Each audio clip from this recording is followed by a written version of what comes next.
Boa noite a todos. Com prazer, né, que a gente recebe hoje alguns convidados ilustres, né, do interior do estado, né? Então hoje a gente vai ter, acho, uma mesa redonda bem interessante, né? E o nosso tema das quartas-feiras é o desenvolvimento humano por meio do esporte, qualidade de vida através do esporte. Então nós temos como convidados o professor D'Artagnan Pinto Guedes, que vem falar sobre o programa de obesidade da Secretaria do Esporte do Estado, o psicólogo João Ricardo Vissoni, que vem falar sobre status de identidade no esporte, o psicólogo Leonardo Pestilho de Oliveira, que vai falar sobre os valores morais no esporte. Então, em nome do Conselho Regional de Psicologia, agradeço desde já a presença dos três convidados, né? E começo apresentando o professor D'Artagnan, que começa a sua apresentação, né?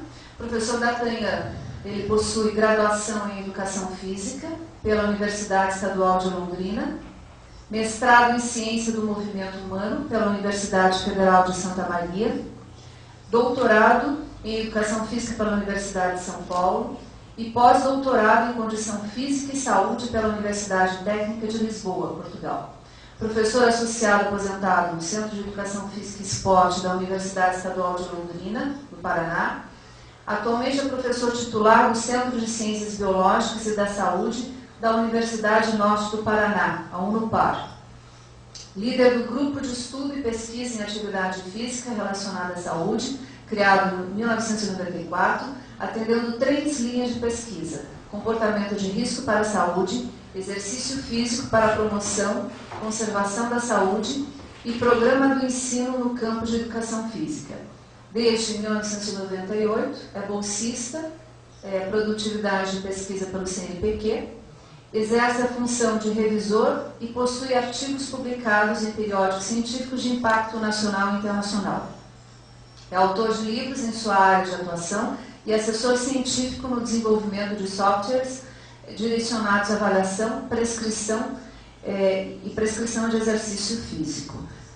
O professor D'Artagnan é uma sumidade na área de avaliação física, né? Então, dentro da educação física, é uma referência, né, professor? Então, dou a palavra ao professor, pode começar. Nossa proposta é apresentar a vocês o que é o programa Paraná Saudável. Na verdade, isso é um programa que iniciou o ano passado, que tem como objetivo a promoção da saúde do paranaense na população do Estado. E dentro desse programa Paraná Saudável, dos braços, dos projetos imediatos que nós estamos atuando, trata-se da prevenção e controle da obesidade infanto-juvenil. É um programa maior e que tem várias frentes, e que no momento nós vamos tentar abordar aquilo que nós estaríamos à frente, ou seja, uma tentativa de controlar o processo de obesidade infanto-juvenil no Estado. E por que isso? Porque essa preocupação, né? No Brasil, dados nacionais, nós vamos observar de que nós já estamos alcançando uma das maiores prevalências com relação ao sobrepeso e obesidade do mundo, né? Que são dos últimos estudos que nós temos. Atualmente, uma faixa etária entre 5 a 9 anos, ou seja, no primeiro ciclo escolar, nós estamos com uma proporção quase 50% de incidência ou sobrepeso e obesidade. Para vocês terem uma ideia do tamanho desse problema, isso é 4 vezes mais do que nós tínhamos na década de 70.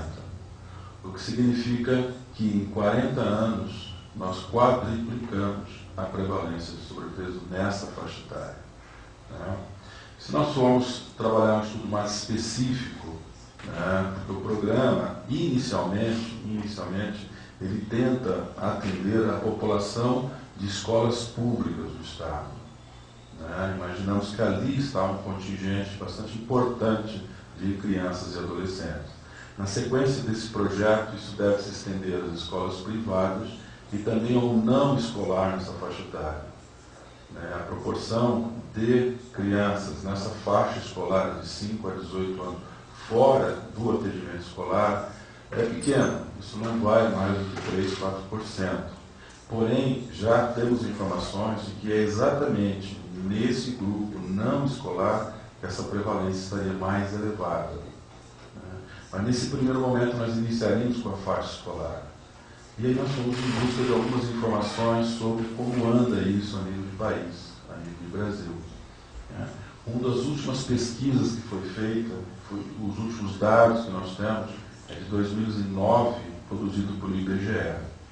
É um estudo bastante bem delineado, um estudo bastante importante para esse tema, porém apresenta uma forte limitação. Se procurou tão somente atender as capitais. E somente nas capitais, na faixa escolar, isso alcança valores próximos a 24%. Um dado também interessante nessa pesquisa, que cercou tão somente o final do primeiro ciclo de escolarização, ou seja, o 9º ano. E logo vamos ter adolescentes por volta de 14 a 15 anos. Se nós formos fazer uma confrontação desse estudo com o anterior, que tratou faixa etária de 5 a 9 anos, e aqui está uma faixa etária de 14 a 15 anos, nós vamos perceber que a prevalência de sobrepeso tende a aumentar com o avanço da idade. Perdão, ao contrário, inversamente proporcional. Ele tende a aumentar nas faixas etárias mais precoces. Muito provavelmente seja por essa transição nutricional, em termos de atividade física, que nós estamos vivenciando nas últimas décadas. Isso preocupa muito, porque há algum tempo atrás, década de 70, a nossa preocupação era com baixo peso. Nós estamos vendo numa sociedade que a proporção de subnutridos, sobretudo na infância, era muito alta. Hoje não mais. Vocês percebam que isso está por volta de 2,7 se nós assumirmos esses dados. Ou seja, a prevalência de sobrepeso é 10 vezes maior do que a prevalência de subnutrição de baixo peso. E por que essa preocupação? Afinal, o que tem a ver isso? Se nós formos tratar da população adulta, nós imediatamente iríamos relacionar esse excesso de peso corporal com o aparecimento de algumas patologias crônico-degenerativas. Hipertensão, diabetes, cardiopatia, etc. Mas numa faixa escolar, essas patologias não são tão claramente definidas. Então, essa relação entre as agressões que o sobrepeso e a obesidade possa trazer na faixa etária infantil e juvenil, ela não é tão objetiva, tão clara como ocorre numa população adulta.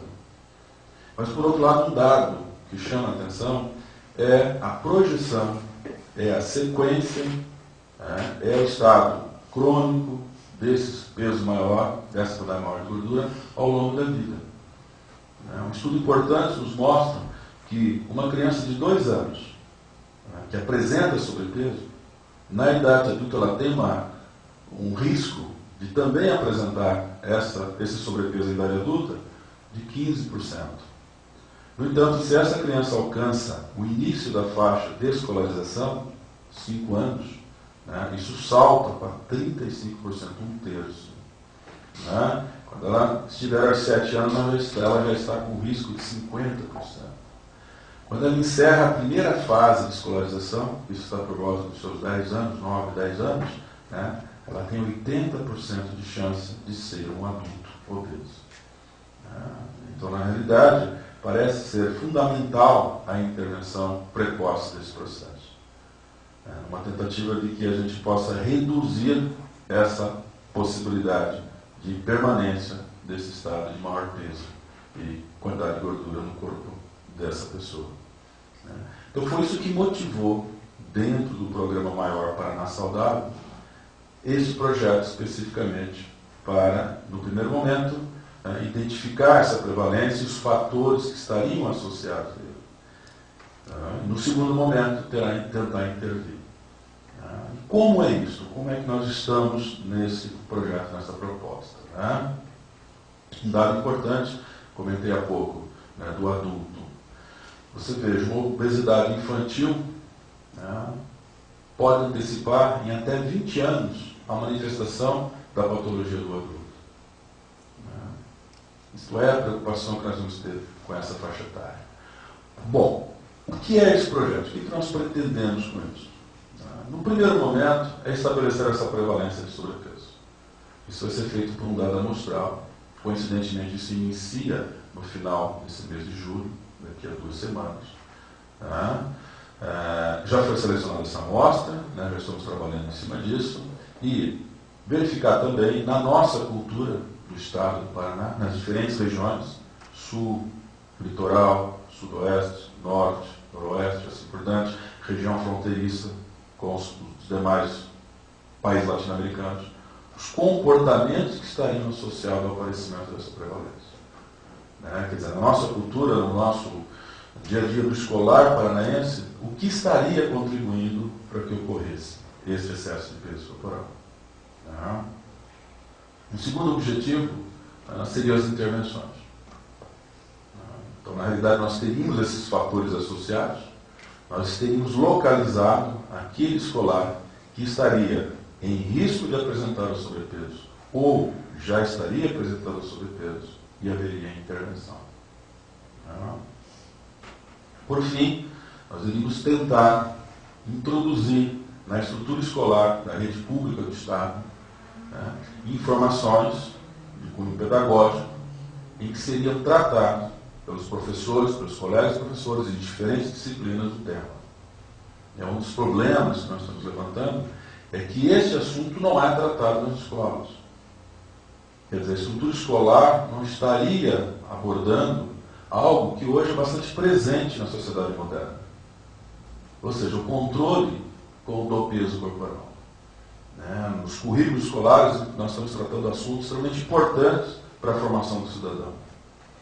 Porém, um assunto que hoje se faz necessário é também cuidar do peso corporal.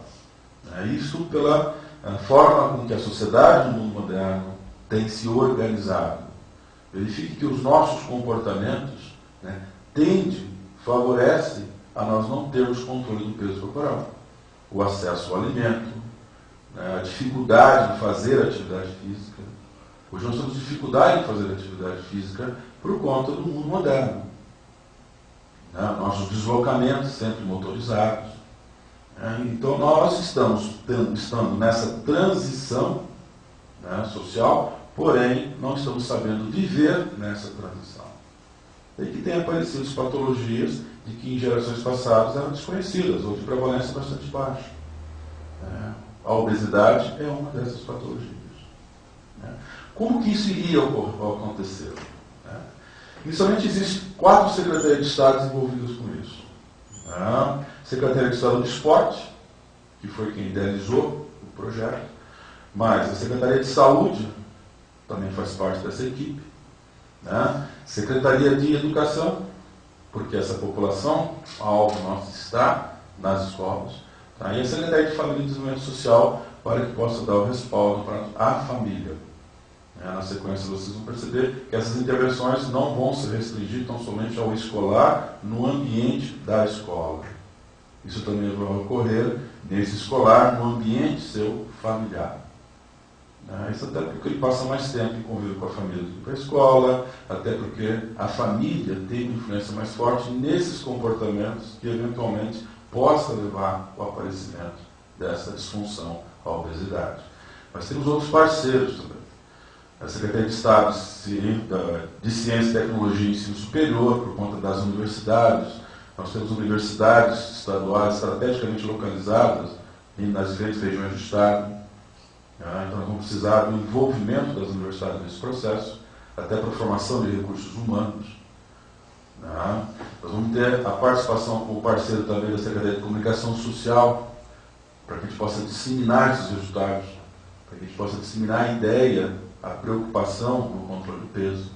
As prefeituras dos municípios do Estado, porque até o 5º ano as escolas estão sob a administração dos municípios. O Estado começa a assumir essa estrutura escolar a partir do 6º ano. Os conselhos regionais, as diferentes áreas que atuam nisso, psicologia é uma delas, é muito importante a psicologia nesse processo. Conselho de nutrição, conselho de medicina, educação física, a Associação Médica do Estado, que nós vamos precisar de intervenção do aspecto médico nesse processo, naqueles escolares que eventualmente venham apresentar sobrepeso. A Associação Brasileira de Estudo da Obesidade e Síndrome Metabólica é muito importante nesse processo também. E aí nós vamos ter a Regional do Estado já envolvida com isso. Então vocês percebam que é um projeto em que envolve vários setores. A proposta é realmente mobilizar esses diferentes setores para que nós possamos motivar as escolas a pensar no sobrepeso. Bom, como isso deverá ocorrer? Agora já no aspecto logístico ali de intervenção. Esse é o estado do Paraná, ele está, no aspecto educacional, ele está organizado em 32 núcleos de ensino, estrategicamente distribuído em todo o território do estado. Atualmente nós temos uma população aproximada de 2 milhões de escolares na rede pública, estadual e municipal. E, por extensão, as famílias desses 2 milhões. Então, neste primeiro momento, no ano 2012, nós teremos uma amostra desses 2 milhões. Essa amostra já está selecionada. E será essa intervenção vai ser nesse campo amostral. Para o ano subsequente, 2013, já os 2 milhões serão envolvidos. A ideia é abranger toda a população escolar. A intervenção será nos 2 milhões, na população total. Agora, o levantamento dos comportamentos de riscos, enfim, nós mapearmos esse processo através do estudo amostral. As ações. Como que se vai se ocorrer? No primeiro momento, o levantamento da população escolar, núcleo a núcleo, município a município, escola a escola, turma a turma. Então, todo esse trabalho nós já temos. Nós já localizamos esses 2 milhões, um a um. Aí preparamos esse treinamento amostral, também já concluído, por um sorteio aleatório, representativo região a região, núcleo a núcleo, município a município e assim por diante. Também fase concluída. Aí vamos para a coleta de dados. Inicia-se agora, final de julho, início de agosto. O que é essa coleta de dados? Informações sociodemográficas do aluno e de sua família, hábitos alimentares do aluno e de sua família, atividade física do aluno e de sua família. Vamos utilizar como indicador de eventual aparecimento do sobrepeso, estatura, peso corporal, circunferência da cintura. Então esse é o levantamento, esse é um instrumento de aproximadamente 70 itens, em que tanto o escolar como a família respondem. Próximo será o tratamento desses dados. Isso está previsto. A coleta de dados vai se dar por aproximadamente 2 meses. Então, no caso, setembro, outubro. Agosto, setembro. Outubro, estamos com esses dados em mãos. Fazemos todo esse tratamento. A ideia é exatamente identificar, no campo estatístico, o impacto que esses comportamentos trariam no sobrepeso. Na sequência, nós iríamos trabalhar com esses dados no material pedagógico, onde será preparado manuais baseados nessas informações, onde serão distribuídos para os 2 milhões de escolares no início do ano letivo 2013. Esse material é preparado em 4 versões. É uma versão adequada, compatível com uma faixa etária menor, uma faixa intermediária, que vai aproximadamente do 5º ao 7º ano. Um terceiro material que iria para uma faixa etária mais avançada, 8º, 9º ano e o ensino colegial. Uma 4ª versão que iria para a família, numa linguagem de adultos.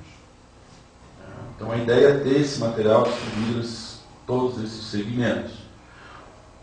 O material, os 3 primeiros materiais que irão ser trabalhados no escolar, é quando o professor das diferentes disciplinas irá trabalhar dentro da sua disciplina.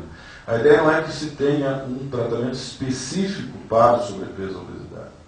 A ideia é que todas as disciplinas tratem esse problema. Logo, nós temos que instrumentalizar o colega professor para que isso venha a acontecer. E aí nós vamos trabalhar isso no ano 2013 e 2014. Né? Para isso, nós vamos ter que fazer a capacitação de professores, já com esse material em mãos, né? Que isso ocorre no início do ano letivo 2013, fevereiro, provavelmente. Né? Esses professores irão a campo, replicam todo esse estudo novamente, agora no universo de 2 milhões. Bem, para que nós temos agora a informação populacional.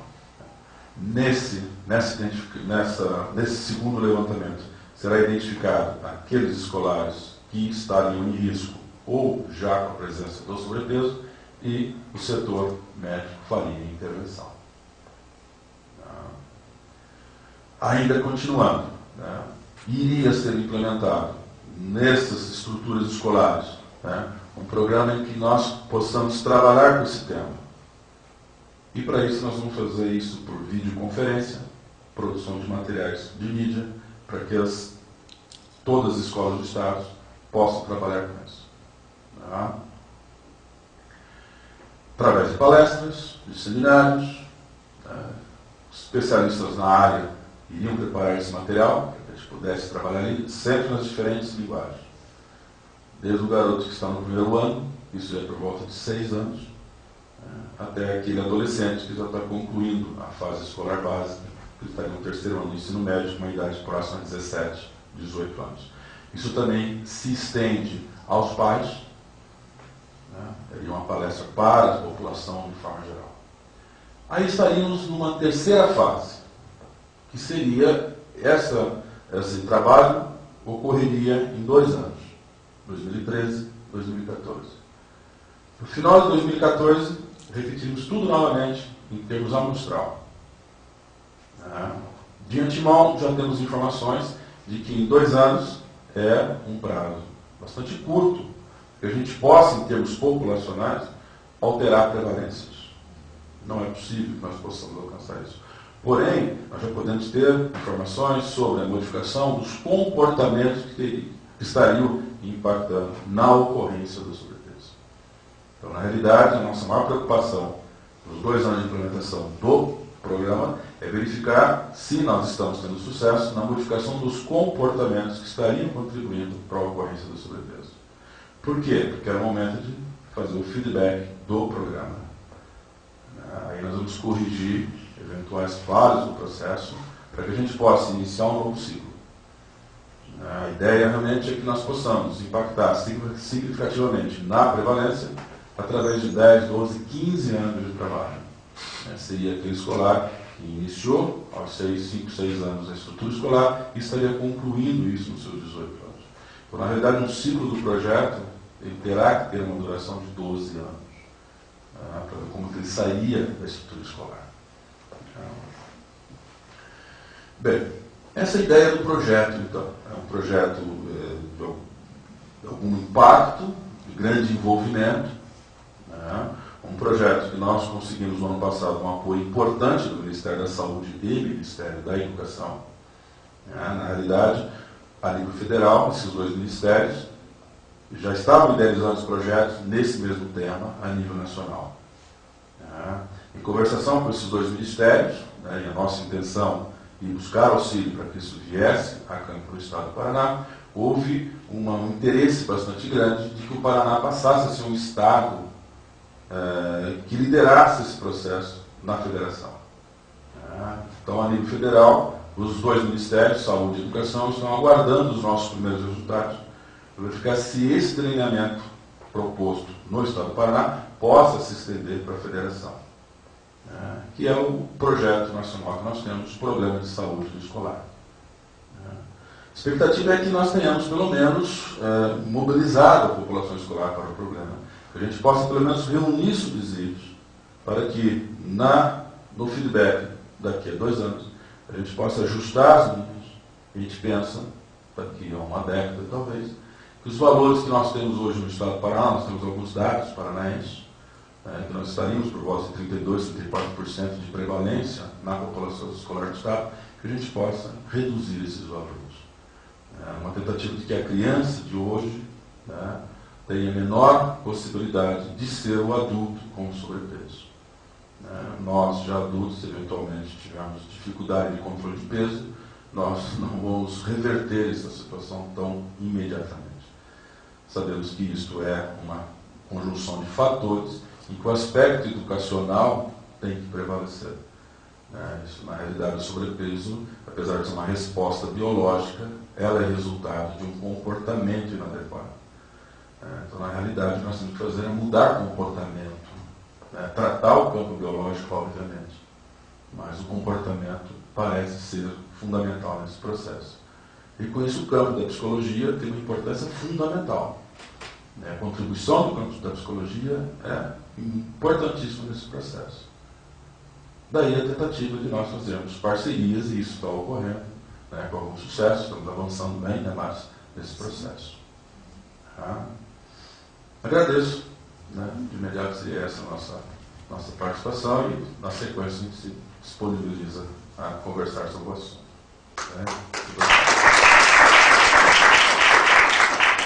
Obrigado, professor D'Artagnan, por enquanto. E parabenizar a Secretaria do Estado do Esporte pela iniciativa desse programa Paraná Saudável, que, como o professor falou, é inovador e pioneiro. Acho que a gente vai poder repassar isso para o resto do país. E nós, aqui do Conselho de Psicologia, também nos sentimos honrados de estar fazendo parte desse projeto, que é bastante importante. Obrigada pelo convite. Bom, nós vamos para o próximo convidado, que é o João Ricardo Bissotti. Eu falei errado, no início. Formado em Psicologia pela Universidade Estadual de Maringá, é mestre em Educação Física pela UEM, doutorando em Psicologia Social pela PUC, membro do grupo Pro Esporte do Resort Group Duke University, professor da Faculdade de Ingá, em Maringá, e membro da Comissão de Psicologia do Esporte de Maringá. Obrigado pela sua presença aqui. E a palestra do João Ricardo é Status de Identidade no Esporte. Bom, boa noite a todos. Como a Márcia comentou, meu nome é João Ricardo. Eu queria agradecer, Márcia, pelo convite do CRP de participar desse evento. A gente tem que divulgar cada vez mais a área que está em expansão aqui. Também é uma honra estar na mesa com o professor D'Artagnan, que foi meu professor do mestrado, e com o Leonardo, que é meu colega de profissão e de formação há bastante tempo. Então, o que eu vou apresentar para vocês é uma parte da minha pesquisa de mestrado e que foi continuada, agora está sendo continuada no doutorado, e que aborda um tema que é a identidade no contexto esportivo, que é um tema que vem surgindo com relevância, principalmente quando se pensa na formação humana daquele sujeito que está inserido no contexto esportivo. Então, há diversos fatores que vêm apontando para a importância de se estudar a identidade como um elemento que influencia ou até mesmo que pode determinar processos como o abandono no esporte. Então, a própria aposentadoria, eu coloquei aqui a foto do Romário, que é um exemplo, mas tem vários exemplos de atletas que atrasam a sua aposentadoria no esporte. A gente percebe que ele tem apresentado dificuldades de rendimento emocionais ou até mesmo comportamentais, e isso acaba atrasando, e uma possível explicação para isso é um processo identitário, uma dificuldade de enfrentar uma crise de identidade, com um abandono, com uma transição ou uma aposentadoria, entre outros fatores. A própria dificuldade de abandonar o contexto, então aqui trazer o olhar não para um atleta de rendimento como o Romário, mas pensar na quantidade de atletas ou jovens que entram no contexto esportivo, mas que não têm a pretensão de se tornar um atleta de rendimento, mas jogam aí até os 15, 16, 17, 20 anos em nível regional e acabam não se desenvolvendo em outros aspectos da formação humana, como acadêmico, como o próprio psicológico, psicossocial, e podem restringir a sua formação. Situações de crise de identidade, mesmo experienciadas por atletas que precisam fazer essa transição para fora do contexto esportivo. Então, eu costumo citar aqui exemplos de aconselhamento psicológico que eu pratico, ou pratiquei com a profissão, de que alguns deles que tive mais sucesso foi aquele que eu consegui fazer o atleta transitar para fora do contexto esportivo de rendimento. Então, um exemplo clássico disso é um jovem tenista que estava com uns 17 anos e estava naquela dúvida de seguir a carreira esportiva ou ir para uma carreira acadêmica, que é um dilema que o esporte coloca o sujeito no Brasil com bastante frequência. E essa transição acaba sendo complicada e por experiência e por estudos a gente percebe que os atletas acabam atrasando e dificultando a entrada na vida acadêmica ou outros aspectos da vida para uma manutenção da vida esportiva quando ele acaba não saindo por falta de experiência, por falta de reflexão mesmo, por uma continuidade. Então aí a importância de se olhar o desenvolvimento dessa carreira esportiva. E lembrar que existe um modelo desse autor, Lavali, muito interessante sobre o desenvolvimento do atleta, uma perspectiva holística do sujeito que se desenvolve em termos de rendimento atlético, desempenho esportivo mesmo, mas que também se desenvolve enquanto sujeito, enquanto ser humano. Então, isso que justifica esse tipo de estudo. Então, identidade é um termo que vem surgindo, então, em vários artigos se discute a importância de estudar a identidade, mas é um tema que não é estudado ainda na área do esporte, principalmente no Brasil. Ele é bastante importante na área da psicologia, a psicologia geral, a psicologia ampla, mas na psicologia do esporte é um tema pouco estudado e com pouco referencial teórico. Então, a pesquisa que eu vou apresentar para vocês, os resultados, é baseada no referencial teórico de identidade de Erickson, então, que entende identidade enquanto uma concepção de si, composta de valores, crenças e metas com as quais o indivíduo está solidamente comprometido. Então, ela dá duas situações. A situação do indivíduo e o quanto ele se explora, o quanto ele experimenta diferentes situações, diferentes papéis, diferentes atividades da sua vivência humana. A nossa identidade ela é formada por diferentes personagens, né? Então, aqui eu estou num personagem importante de palestrante, mas eu posso estar num outro momento num personagem de alguém que está escutando, de um estudante, de um professor, de um membro familiar, e por aí. Essas personagens que constituem a minha identidade, a minha formação de si, os meus valores e as minhas crenças.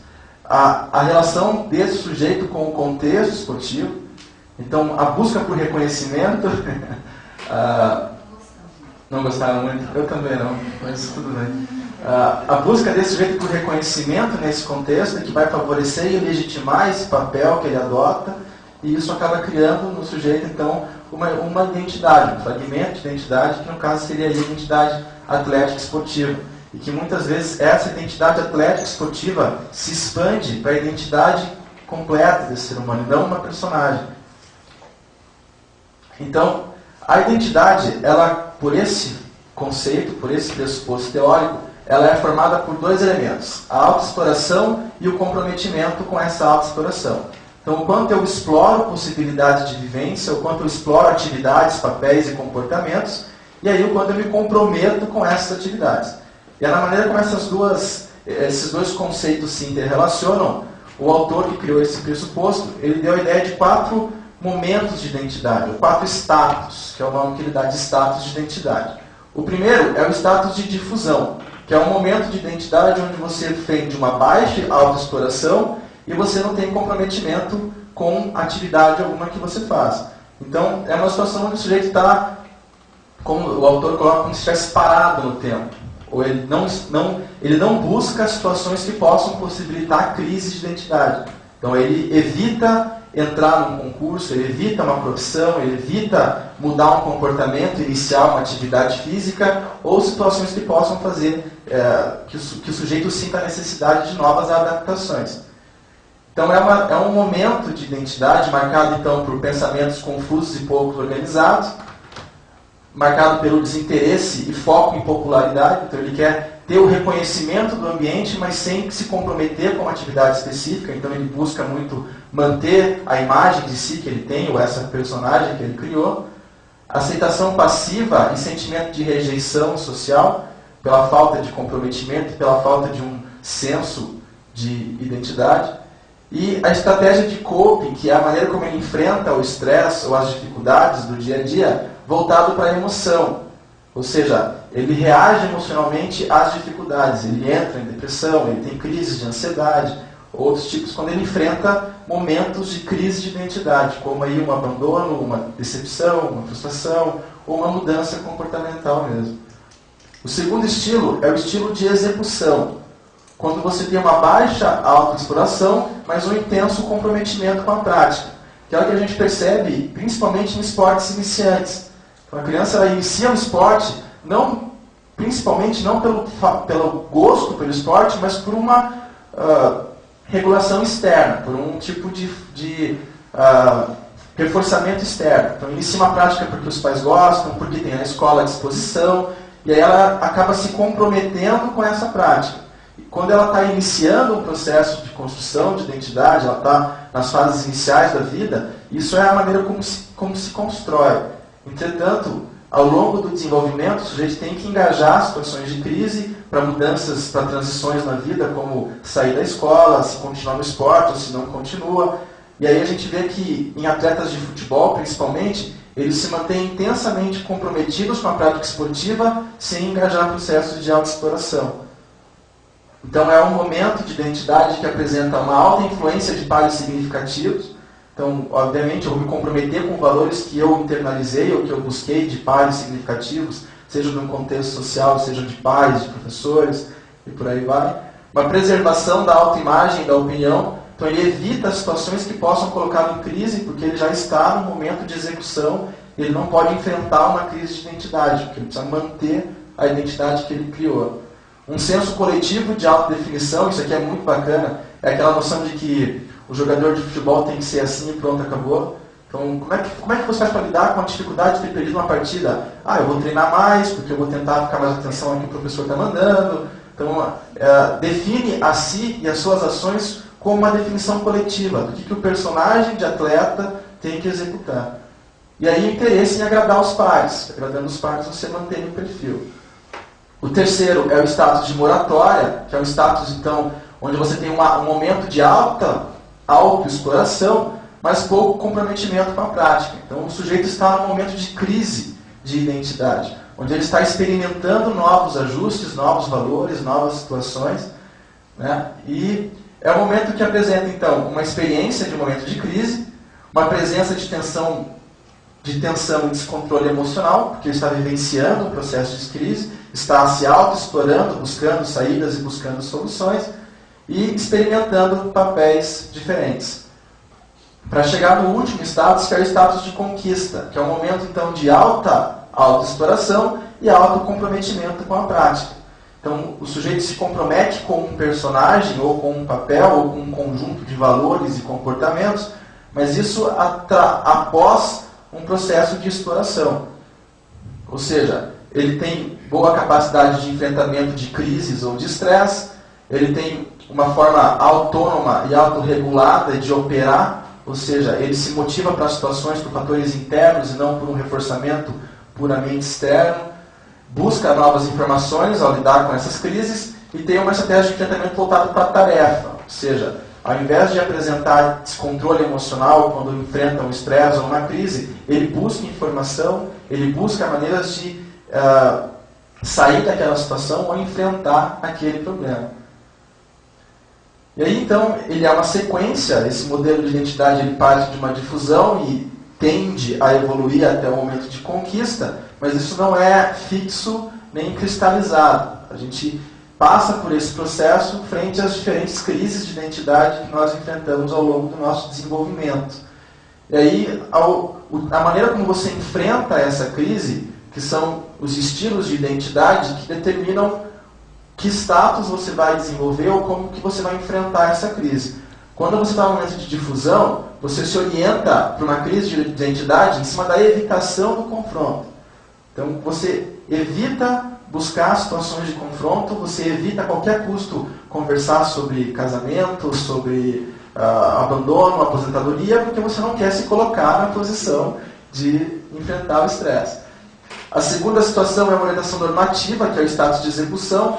Quando você é em crise, você busca enfrentar procurando reconhecimento. Então, como eu faço para lidar? Eu vou lidar da maneira como meus pais acham que é mais interessante, ou como meus pais dizem que tem que ser, ou como a ordem ou a norma diz que eu tenho que seguir. E a terceira, que é uma orientação informativa, que ao lidar com crises de identidade, você busca informação, você explora essas informações na tua vivência e se compromete com elas, que são os estados de moratória e de conquista. Então, este pressuposto teórico foi aplicado então com atletas de futebol de campo de um clube de primeira divisão aqui do Campeonato Paranaense, um clube de bastante inserção no cenário nacional, e nós entrevistamos nessa pesquisa atletas desde a iniciação até os atletas já profissionalizados, para ver qual era o tipo ou o status de identidade que mais predominava naquele momento da carreira atleta que eles apresentavam. E nós encontramos esses dois tipos de status de identidade, o status de execução e o status de conquista, com maior predominância do status de execução entre os atletas. Então, o que a gente pode perceber é, em termos de atributos pessoais, fatores motivacionais, tanto intrínsecos quanto extrínsecos, aparecem nesses atletas, mas nos atletas de status de execução, que é um status de pouca autoexploração, eles têm uma predominância de fatores extrínsecos motivacionais em detrimento a intrínsecos. Ou seja, eles se motivam para a prática muito mais por uma regulação ambiental, seja por um fator parental ou familiar, seja por uma questão financeira, de reconhecimento, do que pelo fato da busca interna por motivos, da motivação que advém do indivíduo e das necessidades do indivíduo. O contrário acontece com os atletas de conquista. Então eles têm uma predominância de motivos intrínsecos, e aí aparece a motivação extrínseca, porque, obviamente, estamos falando de atleta profissional. Se você tirar o dinheiro do cara, o cara não joga futebol pelo clube, né? Então aparece isso também. Em termos de estratégias de enfrentamento, os atletas em estado de execução apresentam uma estratégia de confronto de adversidades, que é um tipo de estratégia apresentada pelo teste aplicado. O interessante é que os atletas na fase de conquista apresentam uma variabilidade maior de estratégias de enfrentamento. Ou seja, pensando em como enfrentar o estresse, os atletas no status de identidade de conquista têm uma gama maior de maneiras de lidar com o estresse do que os atletas que estão em estado de execução. E aí eu entendo isso porque o atleta em estado de conquista teve um processo de autoexploração maior, então ele tem mais meios para lidar do que o atleta que está focado e comprometido com um papel apenas, que é o papel de atleta. E aí, por último, o perfil de suporte parental que esses atletas percebiam. Os atletas em estado de execução percebiam um suporte parental em termos de superproteção paterno-materna, ou seja, uma presença forte dos pais nas decisões do indivíduo e na percepção dele de autonomia para a escolha, enquanto que os atletas de conquista apresentavam mais suporte parental e superproteção apenas materna, que é algo até compreensível.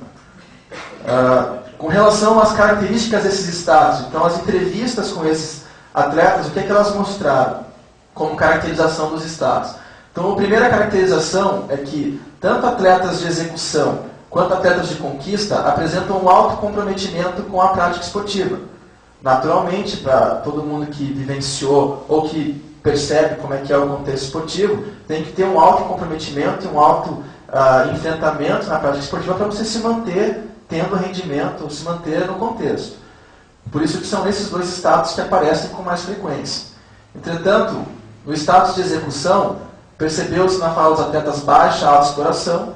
Então eles respondem, depois eu vou mostrar um trecho de entrevista, mas eles respondem a perguntas assim: o que é que você pensa do teu futuro? Não pensei ainda, vou pensar quando eu chegar lá. Ou, o que é praticar o esporte para você? É o que todo atleta de futebol quer ser, o Ronaldinho Gaúcho, ir para a Europa. Então, quando você pergunta isso para um atleta de conquista, ele responde: praticar o futebol é um sonho que eu sempre tive, é algo que eu quero para mim e eu me sinto realizado. Então ele fala de si, dos desejos dele e não de uma noção coletiva de definição pessoal. Aí também uma necessidade de resposta a expectativas de pares significativos, aceitação com facilidade da opinião dos outros e uma relação de proximidade com a figura materna. Os atletas de status de conquista, então, apresentam ali uma boa capacidade de enfrentamento de crise. Então eles relatam, por exemplo, e quando o time perde, o que é que você faz? Eu procuro estudar o jogo, eu procuro conversar com os meus colegas, conversar com o treinador, para ver por que é que eu perdi, o que eu fiz de errado.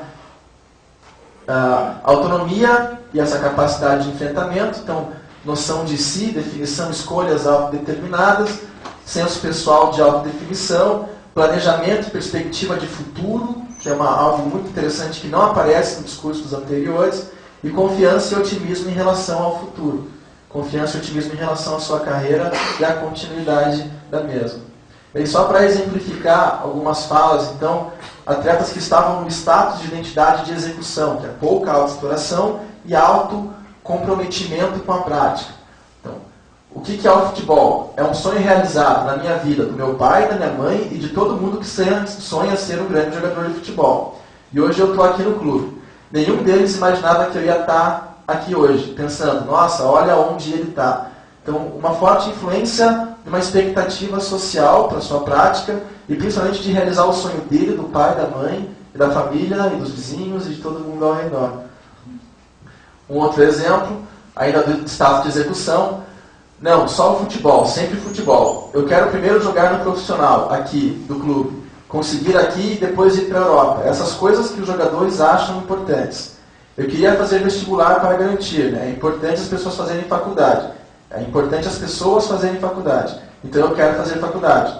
Educação física, se puder. Se conseguir é melhor, né? Posso trabalhar com futebol ainda. Essas coisas que os jogadores fazem quando terminam a carreira. Como preparador, treinador, essas coisas. Então eles não vislumbram nenhum tipo de vida fora a vida do contexto esportivo. Isso é reflexo aí de um alto comprometimento, de uma exposição a esse tipo de papel e não a outros papéis ou outros personagens. E é um atleta na fase de conquista. Eu, sendo jogador de futebol, acho que me sinto realizado, porque desde que comecei, eu coloquei em mente que eu tinha que ir atrás disso e fui. Eu, como gosto do futebol, eu tenho vontade de fazer uma faculdade no ramo, fazer educação física. Pretendo continuar na área esportiva. Para isso, resolvi voltar a estudar. Precisava retomar os estudos para dar continuidade na minha carreira. Foi mais vontade minha, mas também teve pessoas que me disseram, volte a estudar, blá, blá, blá, blá. Então, uma forte presença da necessidade, do interesse, da autoexploração do que ele escolheu em detrimento a outras opções. E não apenas seguir o fluxo, seguir uma corrente do que é que se tem que fazer pelo que se espera dele. Ok? Aí nós estamos continuando esse tipo de estudo no nosso grupo, que é o Grupo para o Esporte, que é o grupo de pesquisa da Universidade Estadual de Maringá, que foca em estudos na área de psicologia do esporte. Estamos validando um questionário para avaliar isso agora e começar a ver que tipo de influência essa identidade pode ter em outros aspectos, como rendimento esportivo, como processos de saúde, qualidade de vida e por aí vai, mas pensando sempre na formação do sujeito que é atleta e não a formação apenas de um atleta que desempenha dentro do contexto esportivo. Obrigado. Nosso próximo convidado é o Leonardo Pestilho de Oliveira, é psicólogo e mestre em Educação Física pela Universidade Estadual de Maringá, doutorando em Psicologia Social pela Pontifícia Universidade Católica de São Paulo, tem experiência na área de Psicologia, com ênfase em Psicologia do Esporte, atualmente é professor dos cursos de Psicologia, Educação Física e Pedagogia no Centro Universitário de Maringá, CESUMAR. E também é membro da Comissão de Psicologia do Esporte de Maringá. Obrigado, Léo.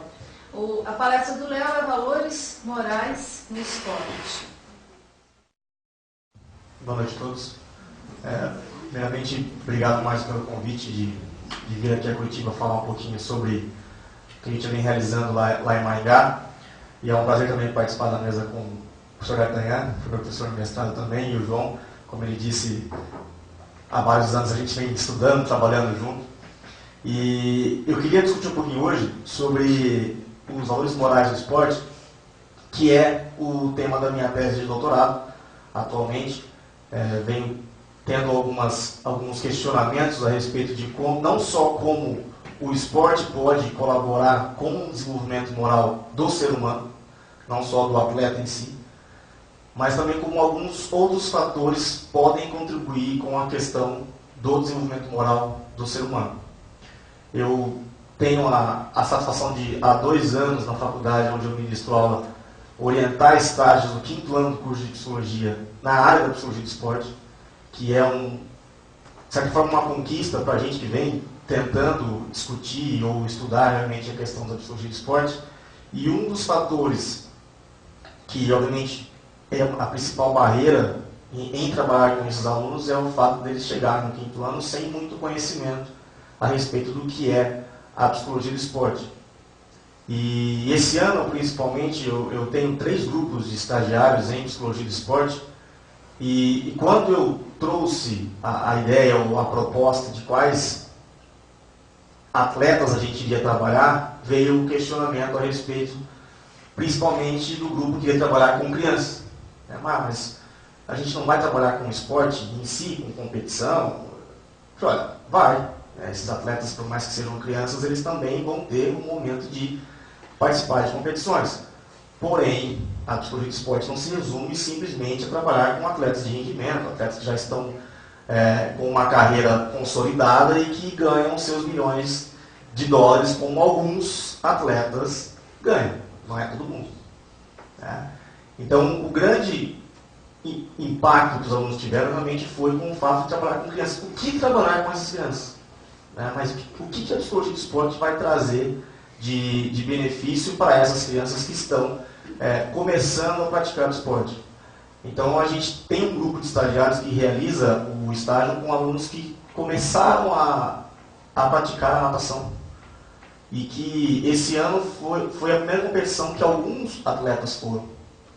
8, 9 anos, que começam a praticar o esporte, talvez nem pensando em chegar no rendimento esportivo. E um dos fatores que a gente encontra desses garotos que começam a praticar o esporte, às vezes é por indicação médica, e um dos fatores é a obesidade. Primeiro ponto de discussão dos alunos com esses atletas foi realmente quais eram os motivos pelos quais eles buscaram a prática esportiva. E aí tinha vários fatores, e um deles era também um aspecto da indicação médica. Estou um pouco gordinho, então o médico indicou, porque isso pode ajudar no processo, enfim. Então, o rendimento esportivo, ele realmente não é o principal objetivo de muitos garotos que começam a prática esportiva. Então, de acordo com o Ministério do Esporte, a gente tem algumas delimitações. Eu trouxe o caso do esporte educacional, o esporte participativo e o esporte de rendimento. O rendimento esportivo pode ser um objetivo de alguns atletas, como o João apresentou alguns resultados que ele encontrou com os atletas que queriam realmente chegar em um patamar de ganhar milhões, ser famoso, ter todos os benefícios que a gente vê, que a mídia transmite para a gente em relação ao que esses atletas têm. Então, o fator, talvez, de um esporte educacional ou de um esporte participativo também é ponto de trabalho da psicologia do esporte. Então, eu tive que convencer os meus alunos de que isso também é parte de trabalho da psicologia do esporte. Não só trabalhar com atletas de rendimento. Porque, às vezes, eles ficam com aquela ideia de que... E aí eles questionam até, mas por que tal equipe não tem psicólogo? Por que tal atleta que vai disputar as Olimpíadas esse ano não tem psicólogo? É óbvio que trabalhar com esses atletas também não é um processo tão simples assim. Não é só a população em geral que às vezes, ou os próprios psicólogos que às vezes desconhecem o que é psicologia do esporte, qual é a função, qual é o objetivo disso, mas os próprios atletas às vezes se deparam com situações de que eles não sabem qual é a real importância de um trabalho psicológico voltado para o rendimento esportivo. Então, quando eu comecei a trabalhar com esses alunos, o fato de eles trabalharem com crianças levou a gente a levantar alguns aspectos que levaram realmente as crianças a praticarem aquela modalidade esportiva. E aí a gente encontra alguns fatores, a influência do meio, aspectos culturais, os modelos desses atletas que já são atletas profissionais, atletas de rendimento, que têm aquele destaque e que aparecem muito na mídia, os pais, amigos, e aí a gente entrou em um dos principais fatores que para esses atletas que a gente vem trabalhando funcionariam como grandes exemplos e que colaborariam principalmente com esse desenvolvimento moral, que é o técnico ou professor que está ali no dia a dia com esses atletas, e os pais. Porque a gente tem muita questão que envolve desde o aspecto familiar, a convivência que esses garotos têm dentro do âmbito familiar, e aí a questão do técnico ou do professor que se encontra ali no momento da prática esportiva. Esses garotos do grupo de atletas de natação que os meus alunos da faculdade vêm trabalhando, são garotos que começaram a prática esportiva muito porque os pais queriam que eles fizessem algum tipo de atividade e aí eles encontraram no técnico, e que os meus alunos vêm acompanhando treinos, competições e ver como que o próprio técnico trabalha com esses atletas. O objetivo principal que a gente tem não é focar no rendimento esportivo, vamos trabalhar as questões psicológicas, as questões técnicas desses atletas para que eles possam chegar a um rendimento esportivo. Mas o objetivo é trabalhar realmente em fazer esses atletas a levarem aquilo que eles aprendem, os valores que eles aprendem dentro do ambiente esportivo para fora desse contexto. Seja na escola, seja na família, ou seja nas relações sociais que eles apresentam. Né? Então, levar realmente tudo aquilo que vem sendo aprendido dentro do ambiente esportivo para outros ambientes. E a gente se depara com um técnico, principalmente, com aquela pessoa que é o principal exemplo, que era um ex-atleta, e que um dos fatores que chama a atenção dos garotos que começaram a praticar natação é realmente aquela imagem do nadador. O nadador tem todo aquele estereótipo de atleta, o corpo atlético, que apresenta o estereótipo e que é um exemplo para esses alunos, para esses garotos que ficam ali. É uma academia, na verdade, onde esses garotos treinam a natação. Então, dentro dessa academia, às vezes os garotos passam a tarde toda. Esse aqui é um aspecto que a gente acabou detectando e que faz com que a relação com o técnico seja além da prática da natação. Então, eles colocam até o técnico como um exemplo a ser seguido. Não só no âmbito esportivo, mas também no âmbito social. Por tudo aquilo que ele representa para esses garotos que estão começando a prática esportiva. Porque muitos deles acabam não tendo uma referência dentro de casa e buscando em outros contextos aquela referência que eles possam se basear e possam encontrar alguns valores que sejam fatores importantes para esse desenvolvimento das questões morais para o convívio na sociedade. Então existe todo de certa forma, uma forma de trabalho desse técnico, principalmente no controle de alguns comportamentos que levam esses garotos a desenvolverem algumas questões importantes para eles na vida. Então, trabalha-se com questões educacionais, qual é o rendimento que eles têm na escola, como é que esse rendimento na escola pode ajudar ou atrapalhar eles no ambiente esportivo, a relação com os colegas, como é que eles ali, tanto dentro do contexto da natação quanto fora, lidam com esses comportamentos dos colegas. Nas viagens que eles têm, existe um fator que o técnico trabalha com eles, e a gente vem colaborando muito com isso, que eles chamam o anjo da guarda. Ou seja, toda competição que eles vão fora da cidade de Maringá, cada atleta recebe a função de ser o anjo da guarda do outro. Então, se eu sou o anjo da guarda do João, o João não sabe que eu sou o anjo da guarda, mas eu tenho que fazer eu tenho que ter alguns comportamentos que eu ajude o João caso ele precise. Então, se o João perder a hora de acordar para a competição, eu tenho que ir lá acordar ele. Eu tenho que ficar um pouquinho de olho no que ele come, porque existe um controle sobre a alimentação também. O técnico controla um pouquinho porque são crianças, gostam de comer principalmente tudo aquilo que não faz bem para um atleta. Então, na hora das refeições, todo mundo fica de olho naquele que é o protegido dele, de certa forma, porque isso acarreta em algumas, não diria punições, mas algumas perdas para esses atletas depois, em alguns momentos futuros. Então, tem que comer salada, tem que comer arroz e feijão, tem que comer um tipo de carne e assim por diante. E é óbvio que em alguns momentos é liberado também, agora vocês podem comer o que quiserem, já teve a competição, já podem sair, podem comer o que quiserem.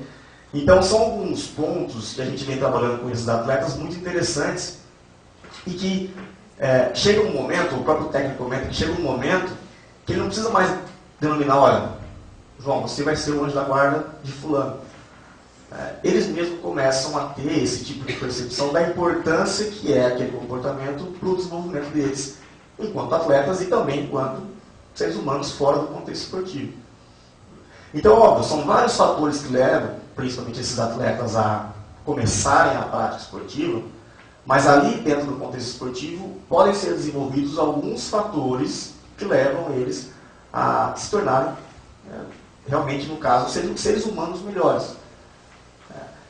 Já é, obviamente, consolidado a importância que o esporte tem para o desenvolvimento do ser humano, mas a principal questão da minha tese não é estudar somente como que o esporte pode trazer esse desenvolvimento moral, pode colaborar com esse desenvolvimento moral. Mas são alguns outros fatores dentro do ambiente esportivo que às vezes podem até a não contribuir com esse fator do desenvolvimento moral.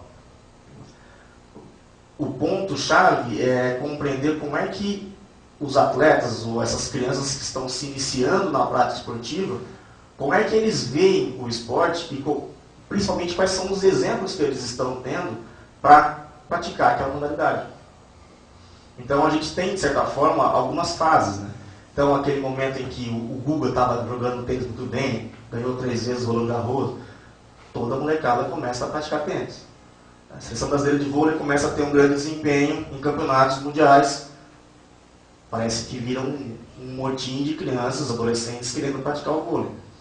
É óbvio, é muito aquilo que é divulgado pela mídia e a gente acaba olhando como exemplo e às vezes, olha, isso deve ser bom.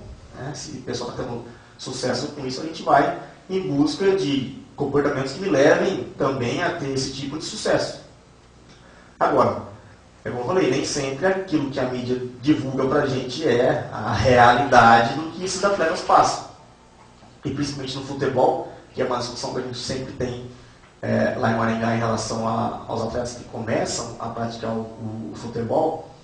Se a gente for fazer um levantamento, são poucos os atletas que jogam futebol e que chegam a um sucesso esportivo. Se a gente for pegar o futebol brasileiro, nós temos 4 divisões do campeonato nacional, fora outras divisões, campeonatos estaduais que nós temos pelo Brasil todo. Agora, quantos realmente chegam a um estágio de excelência esportiva e que chega aos olhos da mídia? Agora, são esses exemplos que os garotos começam a seguir e acham que é aquilo que eles têm que conseguir. Então, de certa forma, chegar a esse estágio de excelência esportiva não é para qualquer um, não é para todo mundo. São vários fatores que os levam a chegar a essa questão. Então, principalmente, a base teórica que eu venho desenvolvendo como forma explicativa desse desenvolvimento moral do ser humano são os estágios do desenvolvimento moral de Kober. E aí, eu não vou me alongar muito a esse aspecto teórico, mas atualmente o Kober não vai ser o central ponto da minha discussão de desenvolvimento moral da tese, óbvio. Eu venho trabalhando com outro autor que já traz um outro estágio, que é o Habermas, a respeito desse desenvolvimento moral. Então, o Kober traz 3 níveis de desenvolvimento moral e cada um desses níveis ele é composto por 2 estágios. Então, o Habermas ele apresenta um terceiro estágio naquele nível 3 do Kober. Então, já é uma tentativa de discutir como que esse desenvolvimento moral ele vai além desse estágio 2, do nível 3 do Kober. Então, até mesmo com os meus alunos da psicologia que fazem o estágio com essas crianças, com esses adolescentes, eu trabalho com esses estágios do desenvolvimento moral de Kober para que eles entendam como que aqueles fatores que eu apresentei anteriormente podem contribuir para esse desenvolvimento. Então, o primeiro nível é chamado de pré-convencional, que segundo o autor ele vai do 0 aos 9 anos. É um estágio muito egocêntrico, ou seja, é um estágio em que a criança está voltada muito para os seus fatores. Tá? Então, o primeiro estágio do nível 1 seria um estágio de punição e obediência. Tá? Então, é uma orientação à punição e à obediência.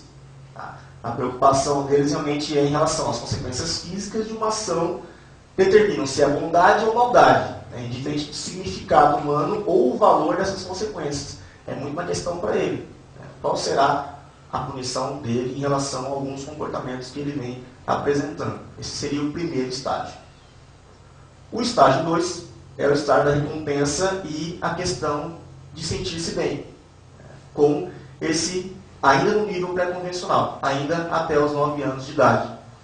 Nesse estágio é a orientação de relativismo instrumental. Seria isso. A ação correta é aquela que satisfaz instrumentalmente as próprias necessidades e ocasionalmente a dos outros. Então, por acaso, ele é chamado de um nível egocêntrico, porque tudo aquilo que a criança realiza, ela realiza pensando realmente em quais seriam principalmente os benefícios que ela teria com aquela ação. Então, trabalhar isso com os atletas que começam a prática, vou continuar no exemplo da natação, são atletas que vão dos 7 aos 14 anos. Então, nós temos atletas que estão nesse nível pré-convencional e temos atletas que já estão no nível convencional, que vai dos 9 aos 16 anos. Que aí já é um estágio que começa mais...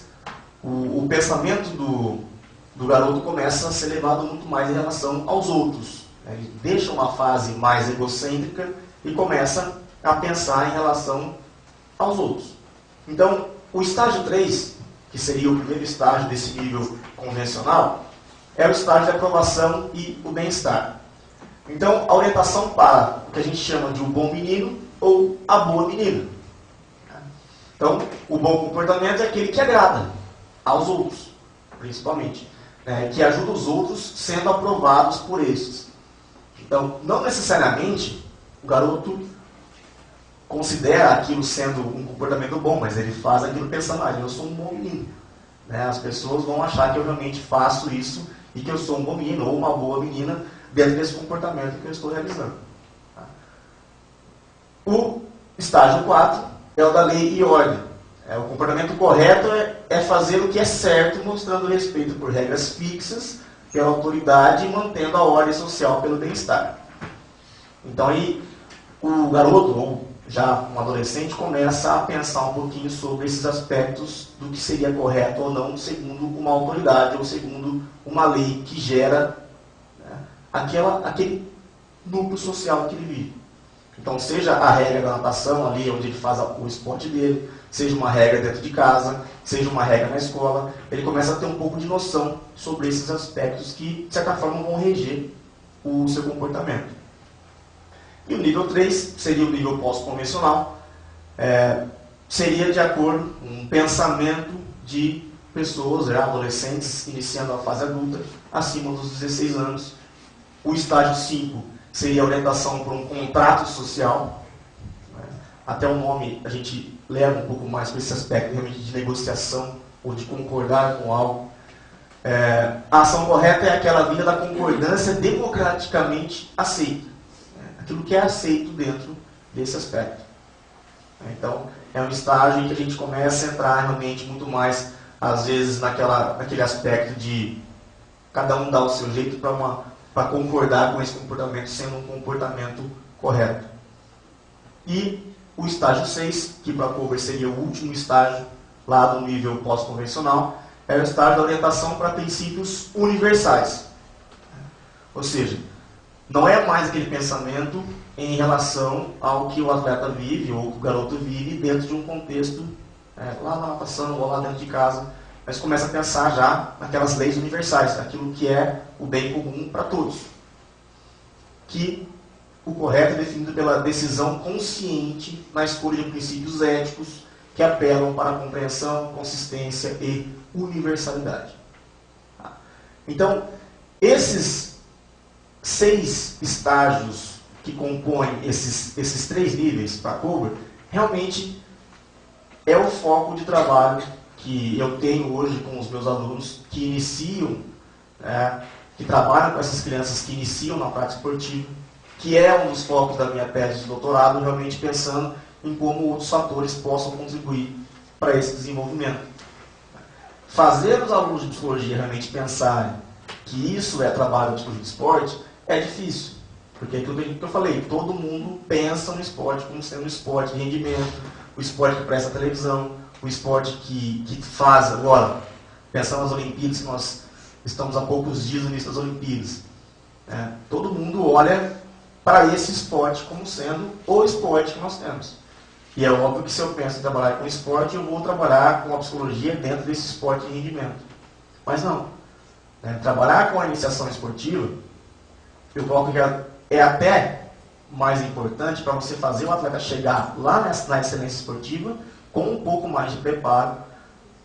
E às vezes você vai trabalhar com um atleta já em um nível de excelência esportiva, é muito mais difícil você mudar alguns comportamentos desse atleta do que você trabalhar com comportamentos que são direcionados ou que levam o sujeito a desenvolver um aspecto moral lá na infância.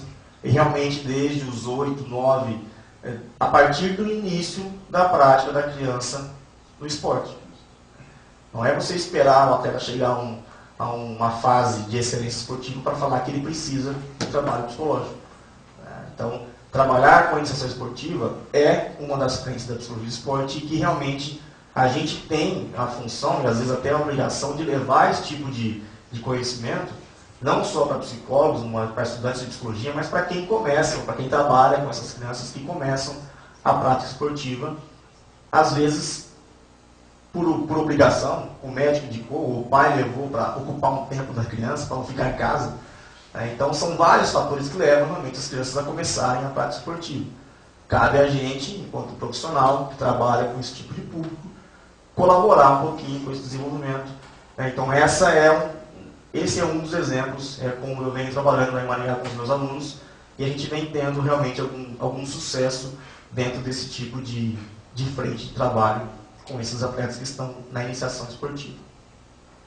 Então, muito obrigado pela atenção. Vamos para a próxima fase agora.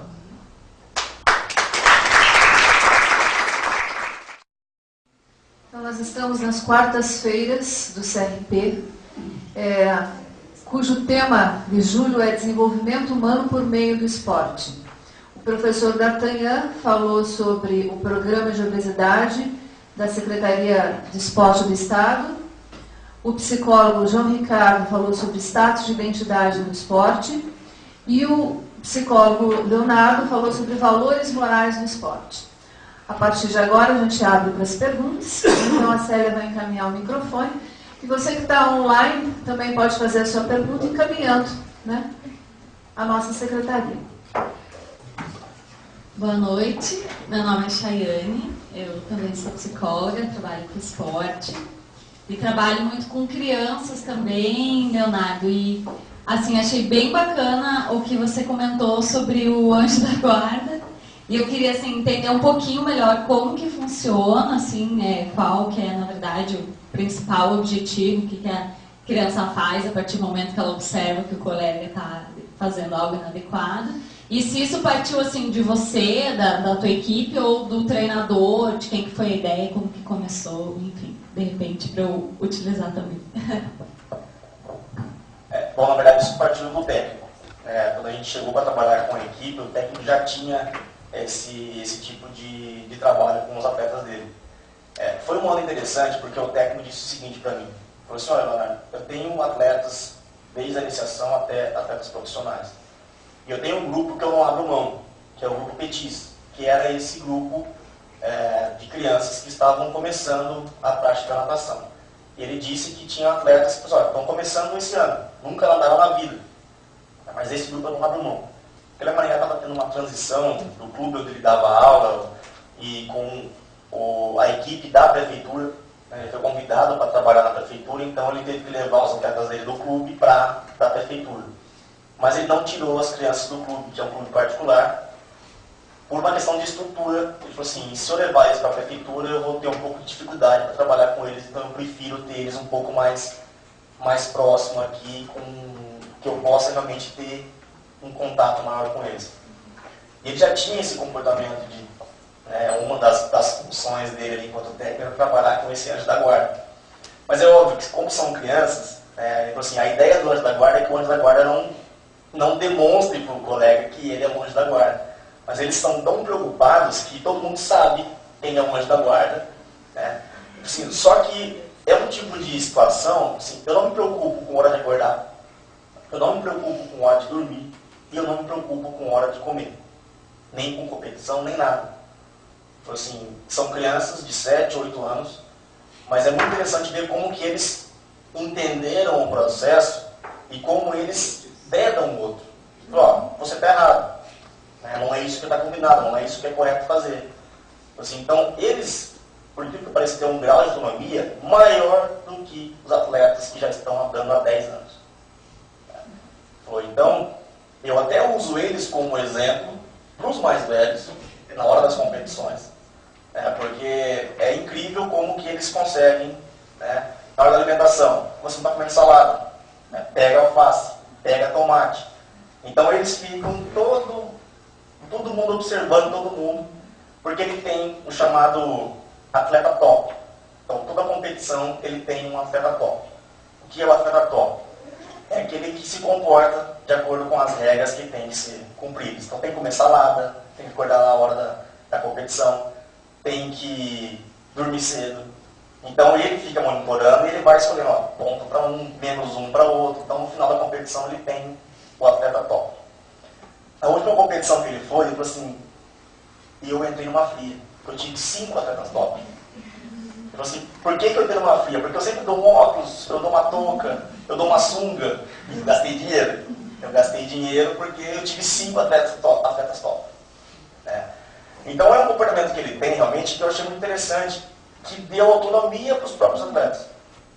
Assim, então eles, com 7, 8 anos, têm muito mais autonomia, muito mais, às vezes, comprometimento em relação à prática esportiva do que os mais velhos, que querem sair, querem ir para balada, não querem ficar ali na torcida.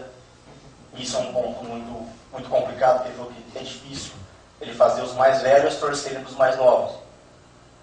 Assim, os mais velhos deveriam ser exemplos dos mais novos. E eu tenho o contrário. Porque os mais velhos, eles não querem ir às 8 da manhã, porque a competição deles é só à tarde. Então eles querem estar com a manhã livre para sair, para fazer o que eles querem. Eu só vou na hora da minha competição. É muito difícil isso. Porque às vezes os mais novos vão ali competir, eles não têm torcida, a não ser os mais novos. E a hora que os mais velhos vão competir, fica toda a molecada ali torcendo para os mais velhos. Assim, então, às vezes, até uma inversão de valores que eu tenho dentro desse grupo, e é um dos fatores que leva ele a não tirar as crianças do clube particular e levar para a prefeitura. Então, eu consigo trabalhar muito melhor com esses atletas do que com os mais velhos. Eu vou fazer uma pergunta para o professor D'Artagnan. Na verdade, gostaria que explicasse um pouquinho melhor, professor, porque acho que é a dúvida de qualquer programa, né? Vamos diagnosticar, vamos levantar dados e vamos fazer o que depois com isso, né? Então, como que as áreas, acho que o mais importante disso tudo, né? Como entra aí a educação física, a psicologia, a nutrição, né? Qual é o papel depois? Agradeço pela questão. Realmente é um ponto importante nos programas. Ou seja, o simples levantamento de dados, sem que esse dado tenha uma consequência, sacrifica muito a qualidade desse programa. De imediato nós imaginamos isso, aliás, nós iniciamos de trás para frente nisso. Nós primeiro imaginamos a possível intervenção e viemos retrocedendo para chegar à fase primeira, que seria da coleta. Então a gente tem bem isso delineado.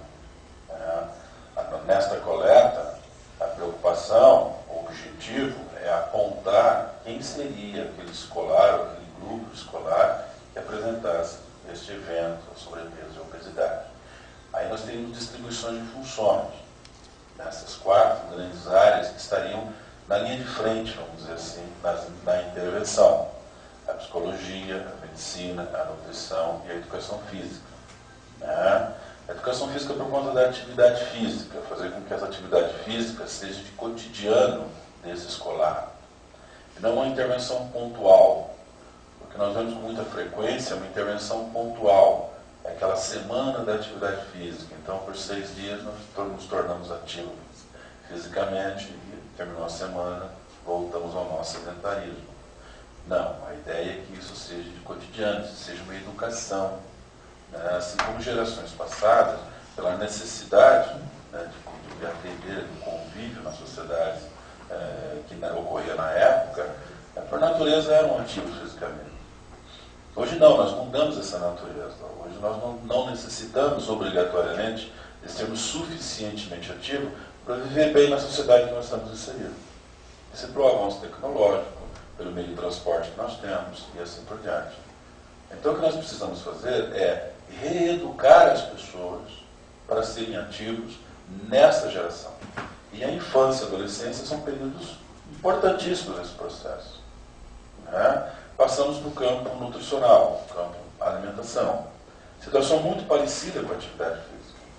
Porque nós também modificamos essa sociedade e hoje, assim como nós temos dificuldade de ser suficientemente ativos no campo físico, nós temos dificuldade de nos alimentar de forma saudável. Nós temos dificuldade de localizar o alimento saudável. Nós temos dificuldade de preparar o alimento saudável. Nós temos dificuldade de nos distribuir a nossa alimentação ao longo do dia, pela forma com que nós nos organizamos na atual sociedade. Horário de refeições, etc, etc.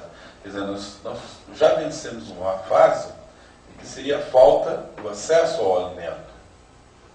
É bem verdade que alguns segmentos populacionais têm dificuldade do acesso ao alimento, mas já vem diminuindo de forma significativa. Hoje, nos parece que a grande dificuldade não é acesso ao alimento, e sim acesso à informação para fazer uso de forma adequada do alimento. Então, esse seria o aspecto, seria o objetivo, vamos pensar assim, a filosofia da intervenção no campo nutricional. E sempre voltado ao aspecto educacional. Nós não queremos uma semana de intervenção, um mês de intervenção. Sendo mais audaciosos, nós não queremos 10, 11 anos de intervenção, ou seja, enquanto a criança está na estrutura escolar. Nós queremos que isso seja para uma vida. Daí a importância que a escola tem. Terceira fase, vamos deixar a psicologia para uma abordagem, campo médico. Infelizmente, o sobrepeso traz agressões graves no campo da saúde. O médico vai ter que intervir aí. Qual é a patologia associada ao sobrepeso daquele portador? Então, na realidade, a medicina vai entrar nesse projeto de uma forma curativa. É aquele adolescente, é aquela criança que está com comprometimento de saúde por conta do sobrepeso. Então, muitas vezes, infelizmente, vai ter que ser por uso de medicamentos. Infelizmente, nós vamos ter que intervir, o campo médico intervir de forma mais incisiva nesse aspecto. O campo da psicologia. No nosso entendimento, ele talvez possa ser o carro-chefe desse processo todo. É um problema de comportamento. Nós estamos entendendo que o sobrepeso e a obesidade ele é mais comportamental do que biológico. Na realidade, o aspecto biológico do sobrepeso e da obesidade é consequência. Quer dizer, uma criança, um adolescente, um adulto alcança o sobrepeso, por quê? Porque os seus comportamentos não estão adequados. E essa é a área da psicologia. Como fazer com que as pessoas tenham aderência a um comportamento que controle o peso? E como fazer com que esse escolar, essa criança, esse adolescente, consiga conviver numa sociedade que 1/3 de nós, dessas crianças, apresentam sobrepeso. Como nós vimos pela estatística, 1/3 da criança e do adolescente apresenta sobrepeso. Como conviver nessa sociedade? Quer dizer, nós vamos ter que trabalhar com autoimagem. Nós vamos ter que trabalhar com autoestima. Nós temos que ver como não intervir nesse processo. Hoje, talvez, um dos principais fatores do bullying nas escolas é o sobrepeso. Então, vamos ter que intervir nessa situação. Ou seja, a ideia é que a psicologia entre no segmento escolar, coisa que atualmente ela tem enorme dificuldade de entrar. Você percebe que nós raramente temos um profissional do campo da psicologia no setor escolar. Daí, quando temos, nós temos muito específico, muito pontual. É psicologia educacional. Então, é verificar aquele garoto que está com dificuldade de aprendizagem, com reprovação, etc, etc. Mas não do comportamento. É muito importante o campo da psicologia estar no setor escolar por uma série de outros fatores que não só o comportamento vinculado ao sobrepeso e à obesidade. Os aspectos de disciplina, aspecto de aderência e de responsabilidade às obrigações da escola, o convívio diário. Se você analisar bem para uma criança, para um adolescente, o o setor escolar, o português, um convívio, em termos de tempo, extremamente significativo. O círculo de amizade da criança escolar, da criança e do adolescente, é o seu par escolar. Ele convive entre eles. E nessa situação, nós vamos perceber que a psicologia está com dificuldade de estar nessa estrutura. É bem verdade que é uma estrutura preparada, não para um campo da psicologia, mas sim para um campo administrativo. A ideia do projeto é tentar minimizar essa burocracia administrativa da escola e fazer uma escola mais real, uma escola mais para a época que nós estamos vivendo. É importante mencionar que nós temos que nos preocupar com o peso, sim. 1/3 de nós tem sobrepeso. De cada 3 pessoas, 1 está com problema. Então é um problema sério. Conforme estamos nessa tendência, nessa perspectiva, daqui a pouco nós vamos ter, cada 2 de nós, 1 vai ter sobrepeso. Em estatísticas anteriores era assim, cada 10 pessoas, 1 tinha sobrepeso. E nós viemos fechando, nós já estamos em 3/1. Provavelmente 2/1, daqui a pouco é 1/1. Como seremos. É isso. É um dado. A semana passada, a Gazeta do Povo divulgou uma pesquisa do Bolsa Família, em que as crianças, que estão usufruindo, as famílias, as crianças já estão com sobrepeso. Sim, por coincidência, nós tivemos uma orientanda de mestrado, a mestrada Gisele. Ela fez um estudo numa das regiões talvez mais carentes no Brasil, Vale do Jequitinhonha, norte de Minas Gerais. Resolvemos estudar os sobrepesos, a obesidade e sobrepeso naquela região e os fatores associados. Um dos fatores associados que se tentou levantar foi exatamente as famílias que eram contempladas pela Bolsa Família. O Vale do Jequitinhonha é uma região bastante carente, que por décadas tem uma prevalência de subnutrição bastante alta, prevalência de sobrepeso africano, de subnutrição africana, em que nessas últimas 3 décadas o processo se inverteu. Hoje nós estamos com uma prevalência de subnutrição no Vale do Jequitinhonha por volta de 4%. É alto ainda comparado com o Brasil. Mas, por outro lado, nós estamos com prevalência de sobrepeso de 12%. Entre aquelas famílias que se recebem, que são contempladas pela Bolsa Família, a prevalência desse sobrepeso salta de 12% para 19%. E isto é inversamente proporcional ao avanço da idade. Quanto mais jovem, idade mais precoce, maior essa prevalência. O que parece que nos dá um indício bastante convincente de que isso está ocorrendo nesses últimos anos. Porque o adolescente com 18, 17, 18 anos, muito provavelmente não usufruiu desse benefício social. Esse programa iniciou mais recentemente. No entanto, aquela criança de 6, 7, 8 anos, provavelmente ele já usufruiu desse benefício desde o nascimento. A sua família tem aproximadamente 8, 10 anos ao longo da sua vida. Realmente, agora, o comentário que nós fazemos não seria uma tentativa de excluir a Bolsa Família, obviamente, mas seria uma tentativa de nós tentarmos ajustar isso. Não basta ofertar o alimento, nós temos que ir todo um processo importante por trás disso, como, por exemplo, a educação alimentar, como preparar esse alimento, o comportamento, fundamentalmente a importância que se dá a esse evento sobre a beleza. O grande problema é que a sociedade talvez não tenha dado a importância devida a esse evento. Afinal, a obesidade é um gerador, não dá conforto, e assim por diante. Talvez esse seja o problema. É difícil trabalhar com uma disfunção metabólica, em que não há assim, uma causa que possa impedir. O único problema é da obesidade, dificuldade no deslocamento, e já que é difícil deslocar o peso, eu não me desloco. Dificuldade em sentar numa cadeira mais estreita, então eu construo uma cadeira mais larga.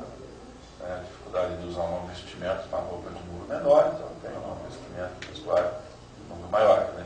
A sociedade vai se ajustando a isso. Vai se ajustando a isso. A ideia é que não, que a gente enfrente esse problema. Porque a biologia humana não é para ter excesso de gordura nem de peso. Biologicamente não é isso. Nós estamos modificando essa biologia. O corpo humano, por natureza, é um corpo magro, de baixo peso. Basta nós vermos antigamente, né? Mas não, nós estamos nos acostumando assim. Obrigada, professor. Perguntas? Boa noite, meu nome é Eugênio, sou psicólogo, colaborador da Comissão de Esporte. Agradeço a fala de vocês três, achei que foi bem enriquecedor. João, eu vou fazer uma pergunta para os três e gostaria que vocês até procurassem uma convergência na resposta. Né? João, quando você apresenta as fases da identidade, me lembrou muito o Maslow, quando ele vai falar dos motivos que movem as pessoas. Né? Então, eu gostaria que você fizesse, se você consegue ver a proximidade também, né? Quando Maslow vai colocar a pirâmide lá das motivações humanas e o quanto que essa identidade também ela se aproxima disso. Né? Até, voltando à questão da obesidade, uma identidade com a sobrevivência e depois uma identidade com a realização. No teu caso também, né, dos valores, também me dá essa impressão, né, de que eu tenho que ter valores de sobrevivência, e valores de relação e valores próprios. Né? Então, eu gostaria que, se vocês três conseguissem ver como é que existe essa transdisciplinaridade nas questões, e quando a gente pega a questão da obesidade também, entra isso. Né? Qual que é a questão da identidade que a nossa sociedade tem, uma sociedade extremamente consumista, ou seja, uma identidade, né, nós somos da psicologia, vamos falar, né, muito oral, de estar sempre querendo introjetar o externo. E eu lembro que uns tempos atrás eu participei de uma vivência de bioenergética e o título era Os Corpos Esvaziados. Né? Então entra uma questão de identidade, qual que é a identidade que o corpo tem hoje em dia?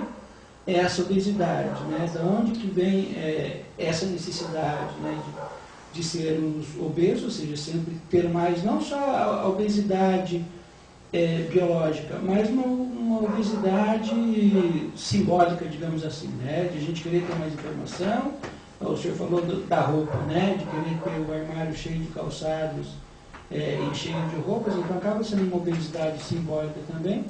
E a questão de valores, né? Quais são os valores? Eu acho que você falou uma coisa interessante, né? Dos meninos construindo uma desinversão de valores. Né? Nós estamos vivendo uma grave inversão de valores e o desafio, acho que esse técnico conseguiu fazer isso, né? De pegar crianças pequenas vivendo de uma maneira sadia, diferente do que a obesidade tem feito e a própria identidade na nossa sociedade hoje. Né? Muito obrigado.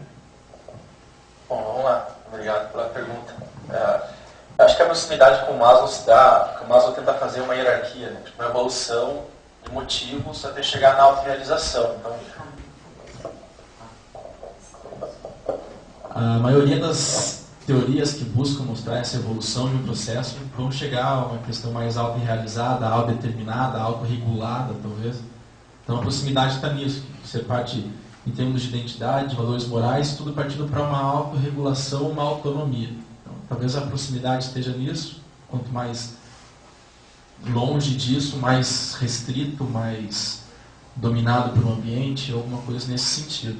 Agora, pensando em termos de autorrealização, que é o termo que o Maslow usa, uma identidade de conquista, um status de identidade, que é bom deixar bem claro isso, que a gente está falando de status de identidade, que é uma teoria específica. Né? Existem outras maneiras de discutir identidade de outros pressupostos. Mas o status de identidade de conquista está muito próximo de uma autorrealização. Mas quando a gente fala de identidade, a gente está falando de algo que é completamente variável, de acordo com as suas vivências e seu ambiente.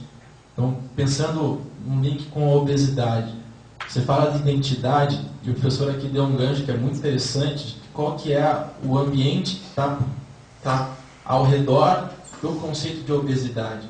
A obesidade é um problema que se discute há bastante tempo, mas não se discute em termos do problema da obesidade, mas sim do problema de ser obeso. Mas o que leva a ser obeso não se discute que a obesidade é um problema. Mas aí se ajusta para que a obesidade seja compreendida. Então, quando eu falo de identidade, eu estou falando de motivos, valores pessoais, mas com os quais eu tenho um reconhecimento social e aí eu me comprometo com eles. Então, hoje em dia, pode-se dizer que certos comportamentos que podem levar à obesidade são legitimados pelo nosso ambiente, pelas nossas políticas ou qualquer coisa nesse sentido. Então, dentro de uma outra linha de identidade, existe um conceito que é de políticas de identidade, que seriam essas construções de papéis sociais dos quais a gente vai tirando pedaços para constituir a nossa própria. Então, qual que é a política de identidade que está por trás de ser um atleta no Brasil? É uma política de um cara que foca no desempenho, foca no treinamento, treina desde jovem, porque é assim que tem que ser para chegar lá. Aí quando chega lá, o que acontece? Quando o cara chega lá 2, 3 vezes, e aí faz o que da vida? Com 17 anos o cara é campeão mundial. Ou com 17 anos o cara não vai sair da equipe de juvenil dele nunca. O que ele vai fazer depois? É algo que a gente tem que pensar também quando fala em construção de identidade, buscando sim uma autorrealização. Então, o que é que motiva o atleta a ficar no esporte? É uma necessidade fisiológica, uma necessidade de segurança? E que grau de hierarquia que isso está, eu acho que tem tudo a ver com o tipo de identidade que ele cria. Né?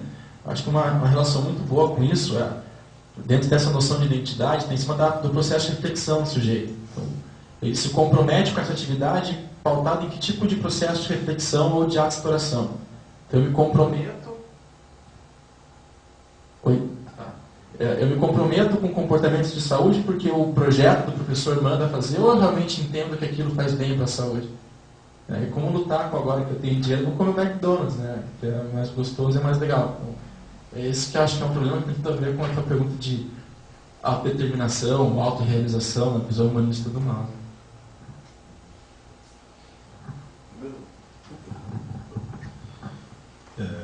Tradicionalmente, as disfunções crônico-degenerativas, diabetes, obesidade,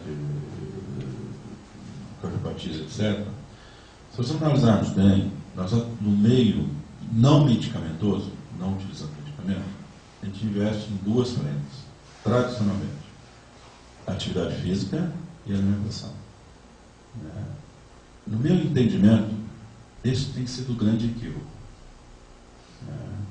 Na realidade, o investimento principal tem que ser no campo psicológico. Porque eu tenho um hábito dietético, eu tenho um hábito de prática de atividade física, em consequência da minha identidade. Então, se eu atuar na atividade física e na alimentação, mas não mudar este comportamento, eu vou retornar. Daí que as intervenções são pontuais, nós analisamos bem. Significa o seguinte, quando me refiro a ser pontual, eu estou diante de alguém que tem o sobrepeso, é obeso. Então eu vou intervir no campo dietético, no campo da atividade física. Ao longo de alguns meses, se houver aderência ao programa, isso já é a primeira dificuldade. Porque a aderência é do cunho psicológico. Então eu tento convencer essa pessoa a ter a aderência por argumentos bastante fragilizados. E que eu tenho pouca chance dele absorver. Por quê? Porque se ele tivesse alguma predisposição a absorver esses meus argumentos, que é que ser obeso causa problema de saúde, que ser obeso uma imagem não recomendada, que ser obeso... O que acontece? Se esses argumentos fossem convincentes para a sua maneira de ser, ele não seria obeso.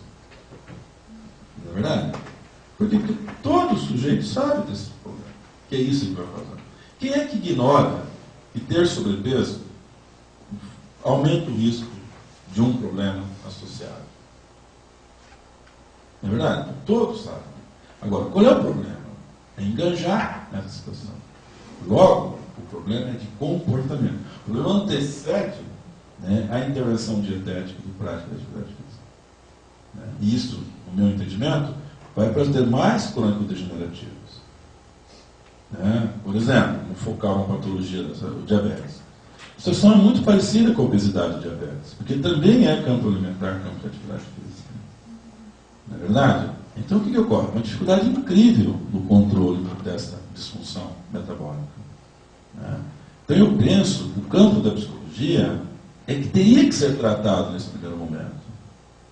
né? Quer dizer, se com intervenções de cunho psicológico nós conseguirmos aumentar essa predisposição, né, da pessoa que apresenta disfunção, para que ele venha mudar comportamento alimentar e de prática de atividade física, nós temos mais chance de sucesso na intervenção.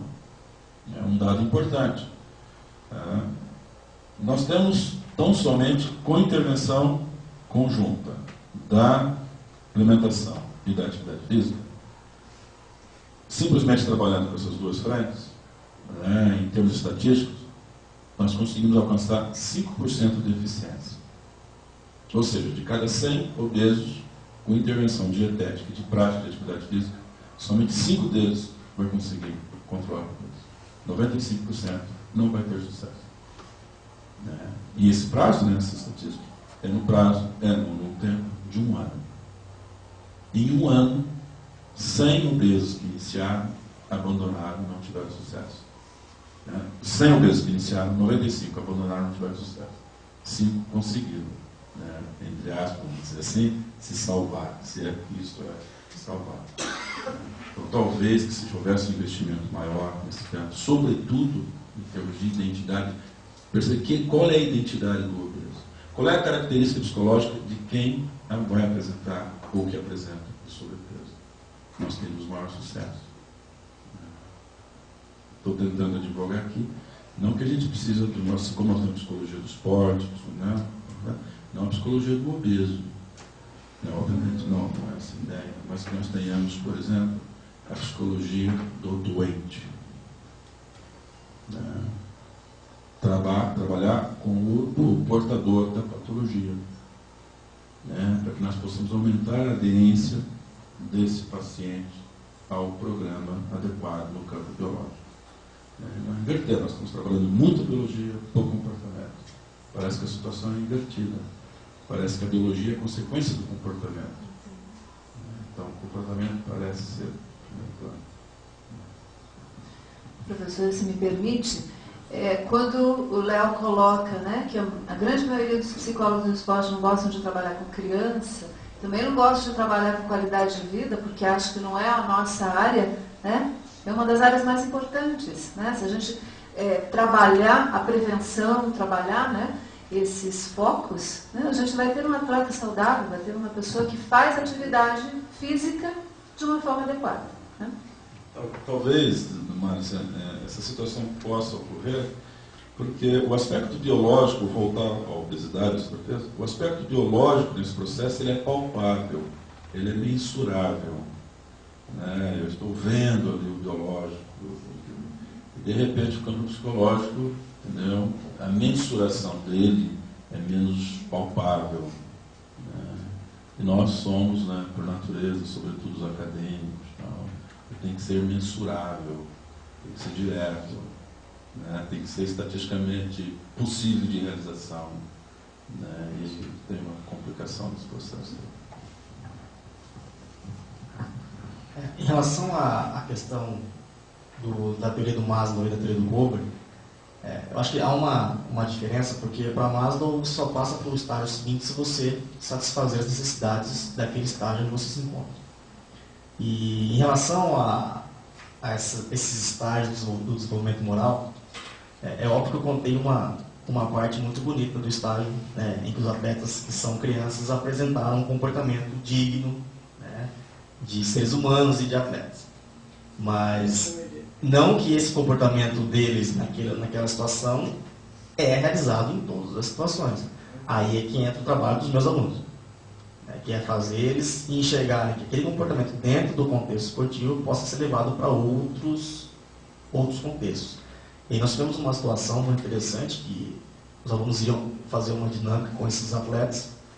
Era uma dinâmica simples, a gente estava em véspera de competição e queria realizar uma dinâmica para exaltar um pouquinho as qualidades de cada uma daquelas crianças que estavam ali. Então todos, eram 15 garotos e tinham 2 meninas no meio. E aí foi a complicação. Porque ao falar das qualidades, era tudo anônimo. Eles tinham que escrever as qualidades, colocar num envelopinho para cada um abrisse e visse as suas qualidades.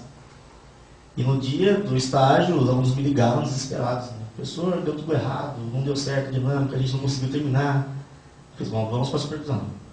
Na supervisão, óbvio, os alunos todos desesperados que não tinha dado certo, porque ao invés de qualidades, eles começaram a escrever alguns defeitos, né? Ah, porque é chato, ah, porque é gordinho, né? Porque aí vem aquela questão, ser obeso não é imoral, né? A complicação é com quem pratica algum tipo de ato em relação a essa obesidade. Isso começou a acontecer, os alunos interromperam a dinâmica, né? Eles disseram que iriam trazer os envelopes em outros momentos, em momento posterior. Né? E aí eu, na supervisão, falei para os alunos, olha, voltem e realizem novamente a dinâmica. Mas, professor, por exemplo, já que eles tiveram um comportamento infantil, vocês vão tratar eles como crianças. Expliquem para eles o que é qualidade, qual a importância do respeito com o outro. Assim, então, usem o exemplo da competição ali na dinâmica de vocês para mostrar para eles que aquele comportamento também deve ser realizado nessa situação. Porque é óbvio que na competição há um fator muito sério que é o técnico, que é uma autoridade e que ele consegue o respeito dos atletas. Que os meus alunos não estavam conseguindo o respeito daquelas crianças no momento de realizar as atividades da intervenção psicológica. E aí, pessoal, vocês têm que ser autoridade ali, vocês têm que colocar alguns limites nas crianças. No momento eles não são atletas, eles são crianças que estão ali para aprender ou para compartilhar alguns comportamentos que sejam considerados adequados naquela situação. Então agora é o momento de realizar um processo educativo com essas crianças. E principalmente usar o exemplo do contexto esportivo em que eles estão ali todos os dias. Então aí a gente entra que aquelas idades que o Huber coloca, obviamente, elas não são tão fechadinhas. Eu posso ter 30 anos e ter um comportamento egocêntrico, né, pré-convencional, pensando só nos meus benefícios e pronto.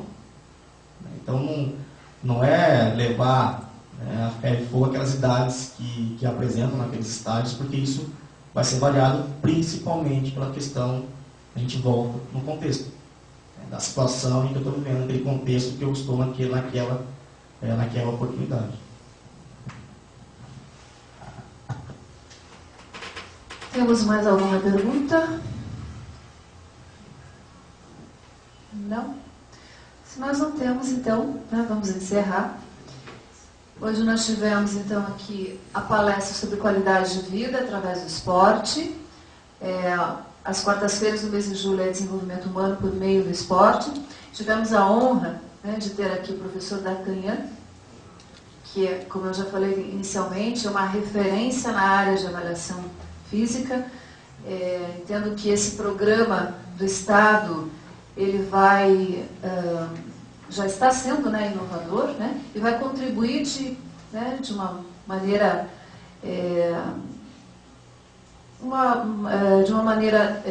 em todas as áreas, e principalmente considerando aí a questão da criança, do adulto e da prevenção, Acho que é o mais importante. Então, agradeço imensamente a sua presença aqui, professor. Tá? Agradeço a presença também dos nossos colegas, que são da Comissão de Psicologia do Esporte de Maringá e que tiveram disponibilidade de estar aqui em Curitiba hoje, engrandecendo aqui a nossa palestra. Obrigado, Leonardo. Obrigado, João. Tá? Agradeço a presença de todos. Convido vocês, a próxima semana é a abertura das Olimpíadas, dia 25, Chay? Mas a Chay vai estar aqui com vocês, tá?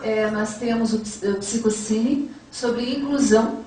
Então, antes da abertura, venham discutir um pouquinho sobre inclusão. Tá? Boa noite a todos e obrigado pela atenção.